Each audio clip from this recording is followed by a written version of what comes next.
এই মুহূর্তে সবথেকে গুরুত্বপূর্ণ যে আপডেট, যে বৈঠক আমরা তাকিয়েছিলাম শিক্ষামন্ত্রী এবং চাকরিহারাদের, সেই বৈঠক পজিটিভ সদর্থক।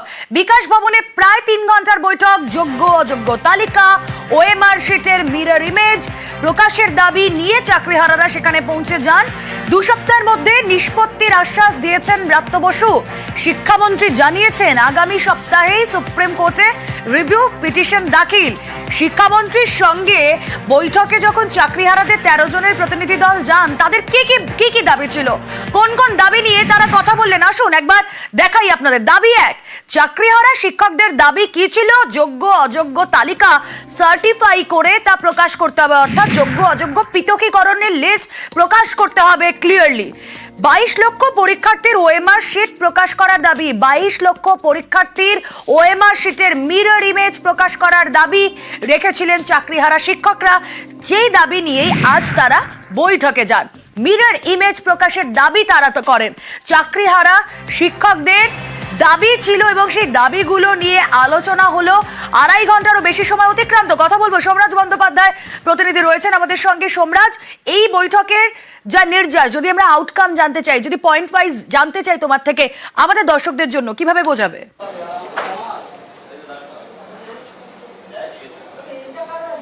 দেখো, প্রথমত চাকরিহারা শিক্ষক শিক্ষিকাদের তরফে যে দাবি ছিল, প্রথম দাবি যে ওএমআর শিটের মিরর ইমেজ প্রকাশ করতে হবে। আজকের বৈঠকে শিক্ষামন্ত্রী ব্রাত্য বসু সহ যারা ছিলেন উপস্থিত, এসএসসি চেয়ারম্যান, মধ্যশিক্ষা পর্ষদ, তাদের সেই দাবি কার্যত মেনে নেওয়া হয়েছে। যদিও এসএসসির কাছে সেই ওএমআর শিটের মিরর ইমেজ কপি নেই, কিন্তু সিবিআইয়ের তরফে সেই মিরর ইমেজ কপি এসএসসিকে দেওয়া হয়েছিল। এক্ষেত্রে এসএসসি জানিয়েছে চাকরিহারা শিক্ষক শিক্ষিকাদের যে এই 22 লক্ষ ওএমআর এর মিরর ইমেজ তারা প্রকাশ করবে আইনি পরামর্শ নিয়ে, এবং এক্ষেত্রে সময় লাগতে পারে সব থেকে বেশি হলে 1.5 থেকে 2 সপ্তাহ। অর্থাৎ চাকরি প্রার্থীদের, এই চাকরি যারা শিক্ষক শিক্ষিকারা ছিলেন, তাদের যে দাবি ছিল, অন্যতম দাবি, সেই দাবি কার্যত মেনে নিল রাজ্য এবং জানিয়ে দিল ওএমআর শিটের মিরর ইমেজ কপি আগামী 1.5 থেকে 2 সপ্তাহের মধ্যে আইনি পরামর্শ নিয়ে তারা প্রকাশ করে দেবে 22 লক্ষ চাকরি প্রার্থীর। দ্বিতীয়ত যে দাবি ছিল অত্যন্ত গুরুত্বপূর্ণ, যোগ্য ও অযোগ্যদের তালিকা পৃথকীকরণ, এবং সেক্ষেত্রেও এসএসসি চেয়ারম্যান ও শিক্ষামন্ত্রী ব্রাত্য বসু দুজনেই উপস্থিত থেকে বৈঠকে জানিয়ে দিয়েছেন শিক্ষক শিক্ষিকাদের যে তারা এই যোগ্য অযোগ্য তালিকা প্রকাশ করবে, এসএসসির ওয়েবসাইটে আপলোড করে দেওয়া হবে। অবশ্যই সেটা আইনি পরামর্শ নিয়ে, এবং ইতিমধ্যেই সেই কাজও চলছে। 1.5 থেকে 2 সপ্তাহের মধ্যেও সেই তালিকা প্রকাশ করে দেওয়া হবে। অবশ্য চাকরিহারা শিক্ষক শিক্ষিকাদের প্রতিনিধি দলের তরফে জানানো হয়েছে যে আগামী সপ্তাহের সোমবারের মধ্যে তারা সেই তালিকা প্রকাশ করবে, এমনটাই জানানো হয়েছে বৈঠকে।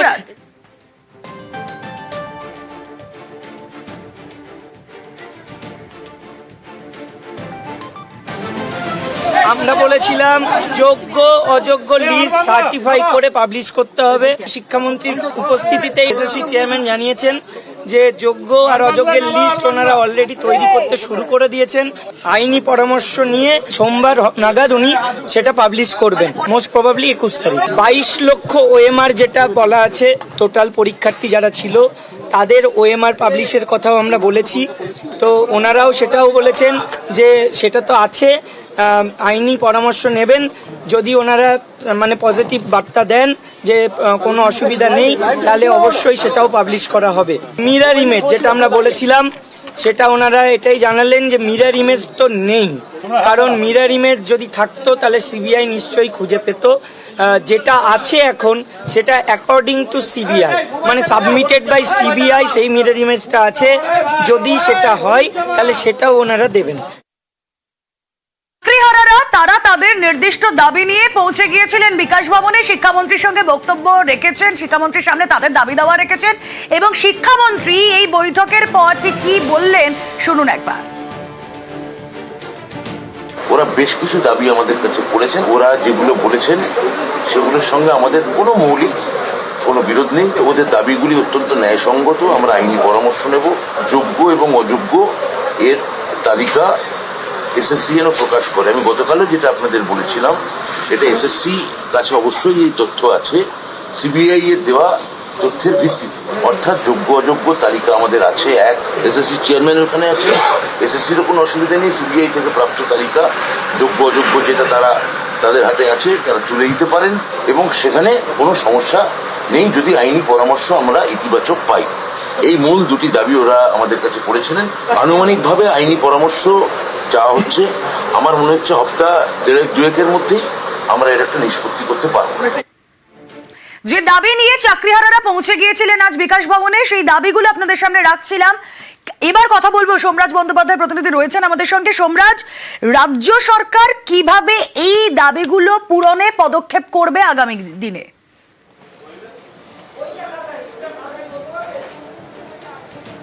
দেখো, গোটাটাই হবে আইনি পরামর্শের উপর নির্ভর করে, এবং অবশ্যই এসএসসির কাছে যোগ্য অযোগ্যদের তালিকা রয়েছে। অযোগ্যদের তালিকা এসএসসির কাছে ছিল এবং যোগ্যদের তালিকা নতুন করে এসএসসি তৈরি করছে, এবং তা আইনি পরামর্শ নিয়ে স্কুল সার্ভিস কমিশন এসএসসির ওয়েবসাইটে, তাদের ওয়েবসাইটে আপলোড করতে পারে।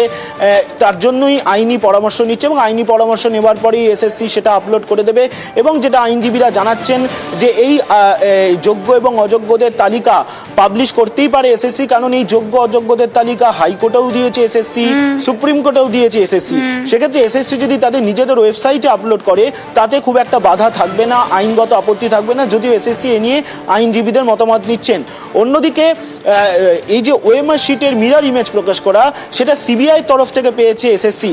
এসএসসির কাছে যে ওএমআর মিরর ইমেজ ছিল সেটা নষ্ট হয়ে গেছে বা হারিয়ে গেছে, কিন্তু এমনটাই দাবি করা হয়েছিল সিবিআইয়ের কাছে। কিন্তু সিবিআই যে এই ওএমআর শিটের মিরর ইমেজ কপি যে উদ্ধার করেছে সেই কপি এসএসসির কাছে আছে। সেক্ষেত্রে এসএসসি সিবিআই তরফে দেওয়া মিরর ইমেজ কপি পাবলিশ করতে পারে নাকি তা নিয়ে আইনজীবীদের মতামত দিচ্ছে, এবং সেক্ষেত্রে এসএসসি অনেকটা ইতিবাচক রয়েছে যে সেক্ষেত্রে এসএসসির কাছে আইনি সংস্থান রয়েছে তা পাবলিশ করার, ফলত এসএসসি সেটাও করতে পারবে। কিন্তু যেহেতু এটা একটা কিছুটা হলেও সময় সাপেক্ষ ব্যাপার, তার কারণ আইনজীবীদের মতামত তারা নেবেন, রাজ্যের লিগাল সেকশনের মতামত নেবেন, তাই 1.5 থেকে 2 সপ্তাহ সময় লাগবে। সেই জন্য চাকরিহারা আন্দোলনকারী শিক্ষক শিক্ষিকাদের কাছে 2 সপ্তাহ সময় চেয়ে নেওয়া হয়েছে। বেশ, 21শে এপ্রিল এই সোমবার, তার পরের সোমবারের মধ্যে এই তালিকা, যোগ্য অযোগ্যর যে তালিকা, তা ফাইনাল করে এসএসসি প্রকাশ করবে। অবশ্যই আমাদের সেদিকে নজর থাকবে কিভাবে রাজ্য সরকার এরপর মুভ করে। এবং সুপ্রিম কোর্টে রিভিউ পিটিশন, এই বৈঠকের যেদিকে নজর ছিল, এই যে রিভিউ পিটিশন সুপ্রিম কোর্টে, সেখানে কমিশনের সঙ্গে ইকুয়ালি ইম্পর্টেন্ট ছিল চাকরিহারাদের বক্তব্য। সে কারণেই আজকের বৈঠকে শুনতে চেয়েছে কমিশন। এবং তা নিয়ে কি হলো বৈঠকে আলোচনা? আইনি পরামর্শ যেটা আমরা বলেছিলাম যে মানে রিভিউ করার আগে বা কিউরেটিভ যাই পদ্ধতি হোক, প্রথমে তো রিভিউ হবে, রিভিউয়ে যাওয়ার আগে রিভিউয়ে কি ধরনের আলোচনা হবে সেটা আমাদের সঙ্গে যেন আলোচনা করেন একসঙ্গে বসে। তো সেটাই ওনারা রাজি হয়েছেন। আপনারা কি আশ্বস্ত? আপনারা খুশি? দেখুন, খুশি আমরা, আশ্বস্ত সেদিনই হব বা স্বস্তি পাবো। আশ্বস্ত হওয়ার জায়গা এখনই নয়, স্বস্তি আমরা সেদিনই পাবো যেদিন পুরো লিগ্যাল ওয়েতে আমরা পুরোপুরি জিতে আসবো। আশ্বস্ত তারা হতে পারছেন না এখনো, চাকরিহারাদের বক্তব্য আপনারা শুনলেন। অন্যদিকে যেদিকে তারা নজর রেখেছেন যে তাদের সবেতন স্বপদে বহাল রাখতে হবে। আজ বৈঠকে এই নিয়ে কি আলোচনা হলো? বেতন নিয়ে যেটা আলোচনা হয়েছে যে দেখুন, আমাদের তো সুপ্রিম কোর্টের অর্ডার আছে, এখন আপাতত ভাবে যে বেতন চালু থাকবে কিনা সেটা আইনি পরামর্শ নেওয়া চলছে। তবে আমরা দেখেছি স্যালারি পোর্টাল খুলে দিয়েছে, এটুকু আছে, বেতন সাবমিট হবে। আপনারা স্কুলে যাবেন? স্কুলে দেখুন, সেটা আমরা ওখানে গিয়ে আলোচনা করব যারা চাকরিহারারা আছে। দেখুন, এর আগে নিউজ 18 বাংলায় শিক্ষামন্ত্রী ব্রাত্য বসু বলেছিলেন যে আলোচনা এবং আন্দোলন দুটো একসাথে চলতে পারে না, কিন্তু চাকরিহারারা তারা বারবার অনশনে যাওয়ার কথা বলছেন। রাজ্যের শিক্ষামন্ত্রী তিনি কি বলছেন চাকরিহারাদের অনশনে যাওয়া নিয়ে?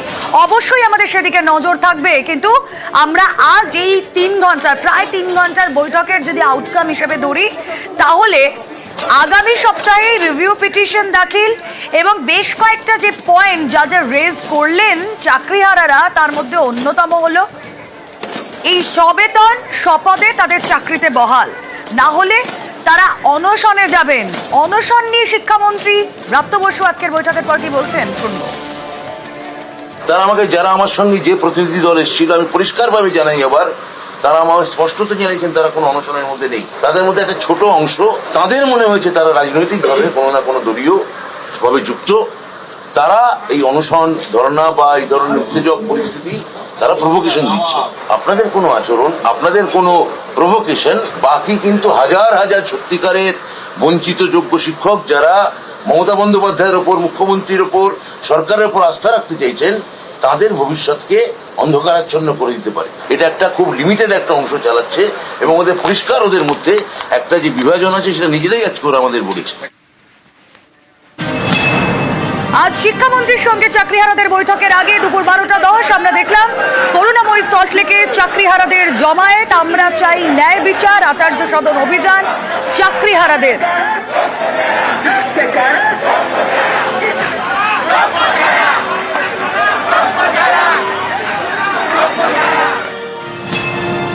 দুপুর 12:15 রাস্তায় বসেই অবস্থানে চাকরিহারারা। সবেতনে সপদে বহাল থাকার আর্জি তাদের। উদ্বেগ, হতাশা নিয়ে তাদের দাবি পূরণে অনড় চাকরিহারারা। এই দাবি পূরণ না হওয়া পর্যন্ত আমরা এই রাজপথ ছাড়ছি না।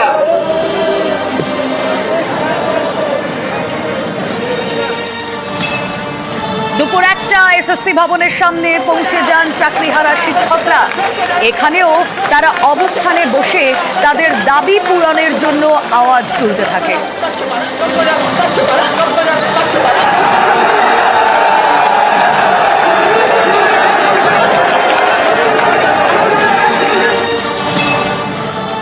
দুপুর 1:10 বিকাশ ভবনে যে বৈঠক, শিক্ষামন্ত্রী ব্রাত্য বসু এসে পৌঁছন দুপুর 1:10 বিকাশ ভবনে। আর বিকাশ ভবনের বাইরে তখন উদ্বেগ যাদের রয়েছে সেই চাকরিহারা শিক্ষকদের, তাদের অবস্থান। দুপুর 2:45 বিকাশ ভবনে চাকরিহারা শিক্ষকদের প্রতিনিধি দল গিয়ে পৌঁছান। প্রথমে 12 জনের প্রতিনিধি দল, তারপর একজনকে আরো যোগ দিতে বলা হয়। 13 জনের প্রতিনিধি দল মোট গিয়েছিলেন বিকাশ ভবনে।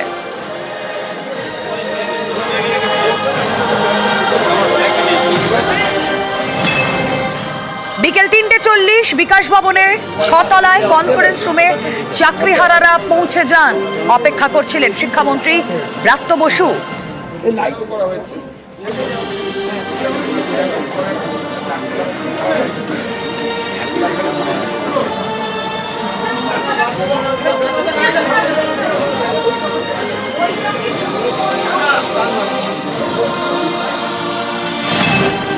বিকেল 4:05 চাকরিহারা শিক্ষকদের সঙ্গে কনফারেন্স রুমে বৈঠক শুরু করেন শিক্ষামন্ত্রী ব্রাত্য বসু। তারপর 4:15 বৈঠক শুরু হলে প্রায় 3 ঘন্টার এই বৈঠক শেষে নির্যাস রাজ্য সরকার আগামী দিনে চাকরিহারাদের হয়ে সদর্থক পদক্ষেপ করবে। চাকরিহারারা এই বৈঠকের পর বাইরে এসে বললেন বৈঠক সদর্থক হয়েছে, কিন্তু তারা আশ্বস্ত হতে পারলেন না।